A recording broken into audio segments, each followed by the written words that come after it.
सिद्ध करायला लावावं असं पत्र आम्ही राज्यपालांना दिल्याची माहिती स्वतः देवेंद्र फडणवीस यांनी दिलेली आहे। आणि आताची महत्त्वाची घडामोड आपण बघतोय, देवेंद्र फडणवीस इथून निघालेले आहेत। एक वेगळं हास्य त्यांच्या चेहऱ्यावरती सुद्धा आपल्याला पाहायला मिळतंय। शिवसेनेचे 39 जे आमदार आहेत ते आमदार बाहेर पडलेले आहेत। सरकारजवळ बहुमत सध्या राहिलेलं नाहीये, त्यामुळे राज्यपालांना भाजपनं पत्र दिलेलं आहे, ठाकरे सरकारला बहुमत सिद्ध करायला लावा असं पत्र जे ते फडणवीसांनी दिलेलं आहे। शिवसेनेच्या 39 आमदारांनी हा पवित्रा घेतलेला आहे महाविकास आघाडीत न राहण्याचा। त्यामुळे आता ठाकरे सरकार अल्पमतात आलेलं आहे, ठाकरे सरकारला बहुमत सिद्ध करायला लावा असं पत्रात आम्ही नमूद केल्याचं देवेंद्र फडणवीस यांनी सांगितलेलं आहे। त्याचप्रमाणे सुप्रीम कोर्टाच्या अनेक निर्णयांचा देखील या पत्रात आम्ही उल्लेख केल्याचं देवेंद्र फडणवीस म्हणाले। तर राज्यपाल आता योग्य तो निर्णय घेतील असंही देवेंद्र फडणवीस यांनी म्हटलेलं आहे। मात्र कोणत्याही प्रश्नांना त्यांनी उत्तर देणं टाळलेलं आहे।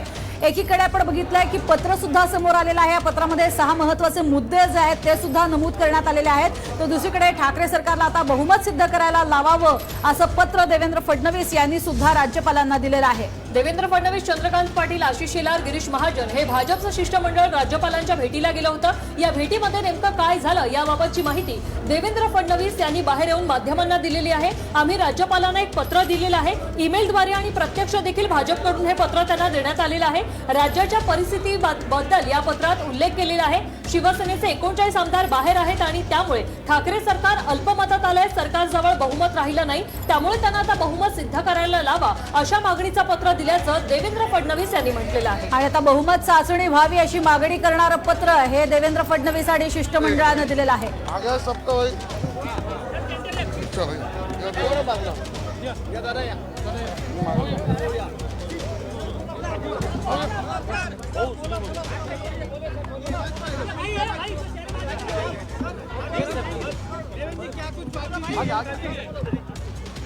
माननीय राज्यपालांना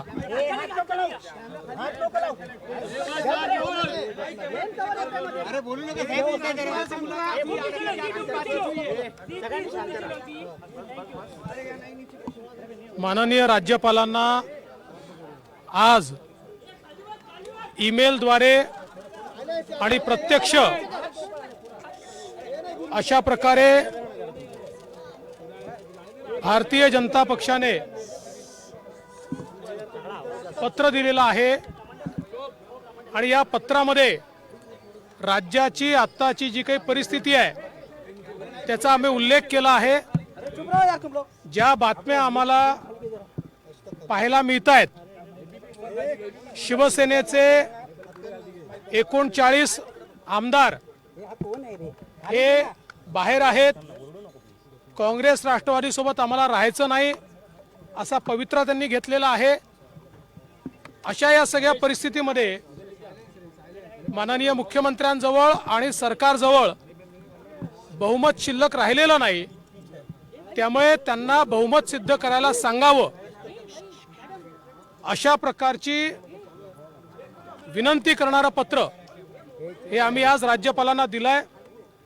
आता त्या संदर्भात माननीय सर्वोच्च न्यायालयाचे विविध निर्णय जे आहेत त्या निर्णयांचाही काही उल्लेख आम्ही केलेला आहे आणि त्याच्या आधारावर माननीय राज्यपाल उचित निर्णय घेतील आणि मेजॉरिटी सिद्ध करण्याकरता योग्य ते निर्देश देतील अशा प्रकारची आम्हाला अपेक्षा है। आज राज्यपाल जी को ईमेल के माध्यम से और प्रत्यक्ष रूप से हमने पत्र दिया है और इस पत्र में हमने ये कहा है कि राज्य की जो परिस्थिति दिखाई पड़ती है, इस परिस्थिति में शिवसेना के 39 विधायक ये बाहर है और वो लगातार ये कह रहे हैं कि हम कांग्रेस एनसीपी की सरकार में नहीं रहना चाहते, और इसका सीधा मतलब है कि ये 39 एमएलएस ये सरकार के साथ नहीं है या वे महाविकास आघाड़ी को समर्थन नहीं देना चाहते। और इसलिए हमने राज्यपाल जी को ये कहा है कि चूंकि सरकार अल्पमत में दिखाई पड़ती है, इसलिए तुरंत सरकार को आप निर्देश दें, मुख्यमंत्री को निर्देश दें कि माननीय मुख्यमंत्री जी फ्लोर टेस्ट करें और अपना बहुमत सिद्ध करें। तर राज्यपालांच्या भेटीनंतर फडणवीसांनी नेमकं काय म्हटलेलं आहे ते आपण बघतोय। राज्यपाल योग्य निर्णय घेतील अशी अपेक्षा आहे असं देवेंद्र फडणवीस यांनी म्हटलेलं आहे। बंडखोर आमदार म्हणतात की काँग्रेस राष्ट्रवादी सोबत राहायचं नाहीये आणि राज्यपालांना ईमेल आणि प्रत्यक्ष भेटून आम्ही हे पत्र दिलेलं आहे। तर बंडखोरांच्या याचिकेची प्रत सुद्धा राज्यपालांकडे देण्यात आलेली आहे असंही यावेळेला देवेंद्र फडणवीसांनी नमूद केलंय। बंडखोरांच्या याचिकेत बहुमत काढल्याचा उल्लेख आहे असंही देवेंद्र फडणवीस यांनी या पत्रात नमूद केलेलं आहे। तर राज्यपालांच्या भेटीनंतर अनेक महत्त्वाचे मुद्दे जे आहेत ते नमूद करण्यात आलेत। आम्ही लेखी आणि ईमेलद्वारे पत्र दिलेलं आहे आणि या पत्रात बहुमत सिद्ध करण्याची मागणी करणारं पत्र हे भाजपकडनं देण्यात आलेलं आहे। सरकारजवळ आता बहुमत राहिलेलं नाहीये, त्यामुळे सरकारने आता बहुमत चाचणीला सामोरं जावं अशी मागणी करणारं पत्र भाजपकडून राज्यपालांना देण्यात आलेलं आहे। शिवसेनेचे आता 39 आमदार बाहेर आहेत, त्यामुळे ठाकरे सरकारने बहुमत सिद्ध करावं असंच पत्र आम्ही राज्यपालांना दिल्याचं देवेंद्र फडणवीस यांनी राज्यपालांच्या भेटीनंतर सांगितलंय। आणि यावेळेला त्यांनी हेही नमूद केलेलं आहे की सरकार अल्पमतात आलेलं आहे आणि त्यामुळे हे अधिवेशन बोलवणं आता गरजेचं आहे आणि यामध्ये शिवसेनेचे 39 आमदार बाहेर आहेत, कारण ते सत्तेत राहू इच्छित नाहीत किंवा महाविकास आघाडीला त्यांना समर्थन द्यायचं नाहीये आणि त्यामुळे सरकार अल्पमतात आलेलं आहे आणि लवकरात लवकर आता ही जी फ्लोर टेस्ट आहे किंवा विश्वासदर्शक ठराव जो आहे तो पारित होणं गरजेचं आहे। एक प्रकारे महाविकास आघाडीचीच अग्निपरीक्षा आहे असं म्हणावं लागणार आहे, कारण बंडानंतर 39 आमदारांनी सरकारला पाठिंबा नसल्याचं म्हटलेलं आहे। सेनेनं 39 आमदारांनी बंड पुकारल्यानंतर कोर्टात तशी याचिका सुद्धा दाखल केलेली होती आणि त्यामुळे त्यांचा पाठिंबा नाही हे यातनं स्पष्ट होतं। हे दाखवण्याचा प्रयत्न भाजपनं आपल्या पत्रातनं केलेला आहे। तर बंडखोर आमदार जे म्हणतात ते सुद्धा त्यांनी नमूद केलेलं आहे आणि राज्यपालांना ईमेल आणि प्रत्यक्ष भेटून या संदर्भातलं पत्र फडणवीसांनी दिलेलं आहे। त्यामुळे आता गुरुवारी नेमकं काय होतं हे पाहणं महत्त्वाचं असणार आहे। गुरुवारी एक विशेष अधिवेशन बोलवण्यात आलेलं आहे आणि गुरुवारी आता बहुमत चाचणी होणार का आणि या बहुमत चाचणीनंतर ठाकरे सरकार टिकणार की कोसळणार यासारखे अनेक प्रश्न आता उपस्थित झालेले आहेत आणि त्याच संदर्भातलं पत्र देण्यासाठी भाजपचं हे शिष्टमंडळ, ज्यामध्ये देवेंद्र फडणवीस आहेत, चंद्रकांत पाटील आहेत, आशिष शेलार आहेत, गिरीश महाजन आहेत, हे सगळं शिष्टमंडळ आता राजभवनावर दाखल झालं होतं। राज्यपालांची त्यांनी भेट घेतली आणि या भेटीमध्ये नेमकं काय झालं हे त्यांनी स्वतः येऊन माध्यमांना सांगितलेलं आहे। इतके दिवस आपण बघितले देवेंद्र फडणवीस कोणाशी बोलत नव्हते, कोणतीही चर्चा होत नव्हती, मात्र त्यांच्या वारंवार दिल्ली वाऱ्या सुरू होत्या। माननीय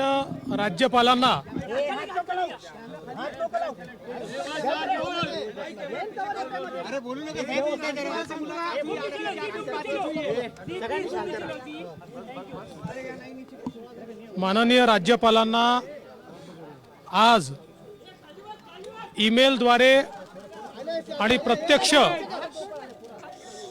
अशा प्रकारे भारतीय जनता पक्षाने पत्र दिलेलं आहे आणि या पत्रामध्ये राज्याची आत्ताची जी काही परिस्थिती आहे त्याचा आम्ही उल्लेख केला आहे। ज्या बातम्या आम्हाला पाहायला मिळत आहेत, शिवसेनेचे 39 आमदार हे बाहेर आहेत, काँग्रेस राष्ट्रवादी सोबत आम्हाला राहायचं नाही असा पवित्रा त्यांनी घेतलेला आहे। अशा या सगळ्या परिस्थितीमध्ये माननीय मुख्यमंत्र्यांजवळ आणि सरकारजवळ बहुमत शिल्लक राहिलेलं नाही, त्यामुळे त्यांना बहुमत सिद्ध करायला सांगावं अशा प्रकारची विनंती करणारं पत्र हे आम्ही आज राज्यपालांना दिलंय। आता त्या संदर्भात माननीय सर्वोच्च न्यायालयाचे विविध निर्णय जे आहेत त्या निर्णयांचाही काही उल्लेख आम्ही केलेला आहे आणि त्याच्या आधारावर माननीय राज्यपाल उचित निर्णय घेतील आणि मेजॉरिटी सिद्ध करण्याकरता योग्य ते निर्देश देतील अशा प्रकारची आम्हाला अपेक्षा है। आज राज्यपाल जी को ईमेल के माध्यम से और प्रत्यक्ष रूप से हमने पत्र दिया है और इस पत्र में हमने ये कहा है कि राज्य की जो परिस्थिति दिखाई पड़ती है इस परिस्थिति में शिवसेना के 39 विधायक ये बाहर है और वो लगातार ये कह रहे हैं कि हम कांग्रेस एनसीपी की सरकार में नहीं रहना चाहते, और इसका सीधा मतलब है कि ये 39 एमएलएज ये सरकार के साथ नहीं है। या तर राज्यपालांच्या भेटीनंतर फडणवीसांनी नेमकं काय म्हटलंय ते आपण पुन्हा एकदा बघतोय। बहुमत सिद्ध करण्याची राज्यपालांकडे मागणी करण्यात आलेली आहे। बंडानंतर 39 आमदारांचा सरकारला पाठिंबा नाही असं या पत्रात म्हटलेलं आहे। तर सेनेच्या 39 आमदारांनी बंड पुकारले। कोर्टाच्या याचिकेत सुद्धा या संदर्भातला उल्लेख आहे असं म्हटलंय। राज्यपाल योग्य निर्णय घेतील अशी अपेक्षा आहे असा विश्वासही फडणवीसांनी वर्तवलेला आहे। तर बंडखोर आमदार म्हणतात की काँग्रेस राष्ट्रवादी सोबत राहायचं की नाही। राज्यपालांना ईमेल आणि प्रत्यक्ष भेटून हे पत्र आम्ही दिलेलं आहे आणि विनंती देखील केलेली आहे विशेष अधिवेशनाची। तर बंडखोरांच्या याचिकेची प्रतही राज्यपालांकडे देण्यात आलेली आहे असंही फडणवीसांनी नमूद केलंय। तर राज्यपालांना भाजपने बहुमत चाचणीच्या मागणीचं पत्र दिलेलं आहे। ही माहिती स्वतः देवेंद्र फडणवीसांनी दिली। शिवसेनेचे 39 आमदार बाहेर आहेत, त्यामुळे त्यांचा शिवसेनेकडे पाठिंबा नाहीये सरकारजवळ, त्यामुळे बहुमतच राहिलेलं नाहीये असं फडणवीसांनी म्हटलेलं आहे। राज्यपालांना भाजपने बहुमत चाचणी सिद्ध करायला लावा असं पत्र दिल्याचं देवेंद्र फडणवीस म्हणतात। आणि एक प्रकारे महाविकास आघाडीसाठी येता काळ हा अग्निपरीक्षेचा असणार आहे। खास करून 30 तारीख ही अग्निपरीक्षेची असणार आहे। यामध्ये आपण बघतोय की आता जी मागणी करण्यात आलेली आहे देवेंद्र फडणवीस यांच्याकडनं, राज्यपाल योग्य तो निर्णय घेतील असं त्यांचं म्हणणं आहे। आणि ठाकरे सरकार हे अल्पमतात आलेलं आहे आणि त्यामुळे बहुमत सिद्ध करण्याची मागणी राज्यपालांकडे करण्याचं पत्र जे ते त्यांनी दिलेलं आहे। जे बंडखोर आमदार आहेत त्यांनी त्या 39 बंडखोर आमदारांना या सरकारमध्ये किंवा महाविकास आघाडीतल्या घटक पक्षांसोबत राहायचं नाहीये हे त्यांनी आधीच नमूद केलेलं आहे। तशी याचिका सुद्धा त्यांनी कोर्टात दाखल केलेली होती। ती याचिका सुद्धा आता राज्यपालांकडे देण्यात आली आहे। भाजपचं हे शिष्टमंडळ राज्यपालांच्या भेटीला गेलं होतं। आतापर्यंत आम्ही वेट अँड वॉचच्या भूमिकेत आहोत। आमच्याकडे कोणाचाही प्रस्ताव आलेला नाही। जेव्हा वेळ येईल तेव्हा मी निर्णय घेऊ असं भाजपकडून वारंवार सांगण्यात येत होतं। आता भाजपची ती वेळ आलेली आहे। भाजप आता प्रत्यक्ष मैदानात उतरलेली आहे, कारण भाजपचं हे शिष्टमंडळ आता राज्यपालांच्या भेटीला गेलं होतं। या शिष्टमंडळामध्ये देवेंद्र फडणवीस, आशिष शेलार, प्रवीण दरेकर, गिरीश महाजन यांचा समावेश होता। राज्यपालांना भेटून एक पत्र त्यांनी राज्यपालांना दिलेलं आहे। काय काय या पत्रात त्यांनी म्हटलेलं आहे आपण पाहतोय। बंडखोरांच्या याचिकेची प्रत त्यांनी राज्यपालांकडे दिलेली आहे। एवढंच नाही तर राज्याच्या आजच्या परिस्थितीचा उल्लेखही या पत्रात करण्यात आलाय। शिवसेनेचे 39 आमदारांचा महाविकास आघाडीला पाठिंबा नाहीये, त्यामुळे सरकारजवळ आता बहुमत राहिलेलं नाहीये। एवढंच नाही तर सरकारला आता बहुमत सिद्ध करायला लावावं असं पत्र फडणवीसांनी राज्यपालांना दिलंय। आणि जे पत्र राज्यपालांकडे आलेलं आहे त्यात सुद्धा महत्त्वाचे मुद्दे नमूद करण्यात आलेले आहेत। त्यात म्हटलेलं आहे की आता 30 तारखेला विशेष अधिवेशन बोलवावं। सरकार अल्पमतात आल्यानं हे अधिवेशन बोलवलं जावं, कारण या सगळ्या गोष्टी त्यांच्याकडे आलेल्या पत्रामध्ये नमूद करण्यात आलंय असंही त्यांनी म्हटलेलं आहे। तर 11 वाजता अधिवेशन 30 तारखेला बोलवावं, ते 11 ते 5 या दरम्यान चालावं। या दरम्यान भाषणं जी आहेत ती भाषणं सुद्धा व्हावीत, मात्र ती लहान प्रमाणात असावीत। आणि बहुमत चाचणी ही व्हिडिओग्राफी न व्हावी, तिथे व्हिडिओग्राफी व्हावी। त्यासाठी इंडिपेंडंट एखादी कंपनी जी आहे ती तिथे नेमावी, जेणेकरून कुठल्याही पद्धतीनं हस्तक्षेप कुणाचा होणार नाही आणि अधिवेशन सुरू झाल्यावर ते सुरू असताना स्थगित होऊ नये यासाठीची सुद्धा काळजी घ्यावी। आणि सगळे जे मेंबर्स आहेत त्यांची सुरक्षा ही विधानभवनाबाहेर आणि विधानभवनाच्या आत सुद्धा सरकारनं घ्यावी। त्यामुळे आता ठाकरे सरकारचा फैसला 30 जूनला होणार आहे। ठाकरे सरकारची ही अग्निपरीक्षा आहे। ठाकरे सरकार टिकणार की ठाकरे सरकार कोसळणार याबाबतचा फैसला जो आहे तो 30 तारखेला म्हणजे गुरुवारी होणार आहे। 30 तारखेला 11 ते 5 या वेळेत विशेष अधिवेशन बोलवण्यात आलेलं आहे। आणि सगळ्यात महत्त्वाचं म्हणजे या सगळ्या घडामोडी घडत असताना 39 बंडखोर जे आहेत ते बाहेर पडलेले असताना आणि त्यांच्याकडनं अनेकदा वारंवार शिवसेनेला विनवण्या केल्या जात आहेत। अनैसर्गिक जी आपली युती आहे ती तोडून टाकावी, ही आघाडी नसावी, नैसर्गिक आघाडी करावी आणि नैसर्गिक युतीच्या दिशेने म्हणजे भाजपसोबत आपण पुन्हा एकदा जावं। तेच एकदा वारंवार ज्या पद्धतीनं शिवसेनेकडनं सांगितलं जात होतं त्यावरती उत्तर जे आहे ते भाजपकडनं मात्र दिलं गेलेलं नव्हतं। आणि आता मात्र ठाकरे सरकारला बहुमत सिद्ध करायला लावावं असं पत्र थेट फडणवीसांनी दिलेलं आहे। इतके दिवस फडणवीस समोर आलेले नव्हते, केवळ मुनगंटीवार काही मुद्दे जे आहेत ते मांडत होते। त्यातही भाजपचा या सगळ्यामध्ये हात आहे असं म्हटलं जात नव्हतं। वारंवार महाविकास आघाडीकडनं हे सांगितलं जात होतं. तर शिंदेच्या बंडखोरीनंतर महाविकास आघाडीचं संख्याबळ काय आहे ते आपण पाहतोय. आधीचं महाविकास आघाडीचं संख्याबळ 168 एवढं होतं. यामध्ये शिवसेना 16, राष्ट्रवादी 53 आणि काँग्रेस 44 असे एकूण आता 113 आमदार उरलेले आहेत. शिंदे गटाने बंडखोरी केल्यानंतर 51 आमदार फुटलेले आहेत आणि बहुमताच्या 144 पासून दूर आहेत. आणि आपण बघतोय की ज्या पद्धतीनं शिंदे गटानं बंड केलेला आहे त्या बंडानंतरची ही आकडेवारी अतिशय धक्कादायक आहे. ती म्हणजे अर्थातच आपण जर बघितलं तर शिवसेनेसाठी आणि महाविकास आघाडीसाठी. उल्हास बापट आपल्या सोबत जोडले गेलेले आहेत, विधिज्ञ आहेत.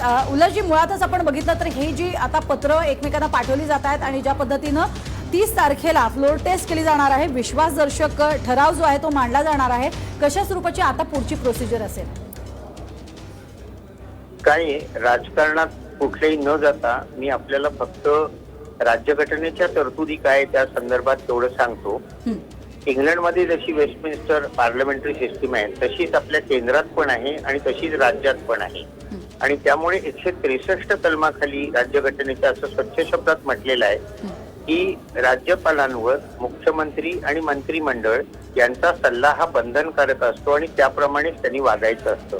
फक्त याच्यामध्ये काही तारतम्य म्हणजे डिस्क्रिशनचा भाग असतो, तिथे त्यांना स्वतःचा निर्णय घेता येतो. आता 174 कलमाखाली हे जे सत्र बोलावणं म्हणजे समन, प्रोरोग आणि डिझॉल्व विधानसभा हा जो हे जे कलम आहे हे डिस्क्रिशन मध्ये किंवा तारतम्यामध्ये येत नाही. तुम्ही कुठल्याही घटना तज्ञाचं HM शिरवाईपासून DD बासून पर्यंत कोणाचंही पुस्तक वाचलं तर हा तारतम्याचा भाग राज्यपालांचा नसल्यामुळे सत्र कधी बोलवायचं हे त्यांना मंत्रिमंडळ आणि मुख्यमंत्री यांच्या सल्ल्यानुसारच ठरवावं लागतं. म्हणजे आता त्यांना पत्र दिलंय देवेंद्र फडणवीसांनी वगैरे हे सगळं बरोबर आहे, परंतु त्याच्यासाठी त्यांना 167 कलमाखाली मुख्यमंत्र्यांशी चर्चा करावी लागेल, त्यांचा सल्ला घ्यावा लागेल आणि मुख्यमंत्र्यांनी सांगितलं की हो बोलवा सत्र तर बोलवता येईल. हा एक भाग. आणि दुसरा एक भाग आहे जो मी पूर्वी तुमच्याशी बोलताना चॅनेलवर सांगितला होता की 11 तारखेपर्यंत स्टेटस को म्हणजे आयती स्थिती ठेवा असं सुप्रीम कोर्टाने अध्यारूढ म्हणजे इम्प्लाइड त्यांचा जजमेंट आहे. त्यामुळे 11 तारखेपर्यंत काहीच करता येणार नाहीये. हा दुसरा भाग झाला. मात्र सध्या आपण जर बघितलं तर हे जे प्रकरण आहे, न्यायालयीन प्रकरण जर बघितलं तर ते प्रलंबित प्रकरण आहे आणि आता जर फ्लोर टेस्टची मागणी केलेली आहे, विश्वासदर्शक ठराव जो मांडावा असं म्हटलेला आहे तो 30 तारखेला होऊ शकेल की नाही? आपल्याला सांगितलंच असतं की मंत्रिमंडळ आणि उद्धव ठाकरे यांनी जर का संमती दिली तर तो होऊ शकतो आणि गव्हर्नरनी म्हणजे राज्यपालांनी त्यांच्या मर्जीनुसार जर का सांगितलं तर तो घटनेचं उल्लंघन होईल. मग पुन्हा सुप्रीम कोर्टाकडे धाव घ्यावी लागेल आणि स्टे घ्यावा लागेल.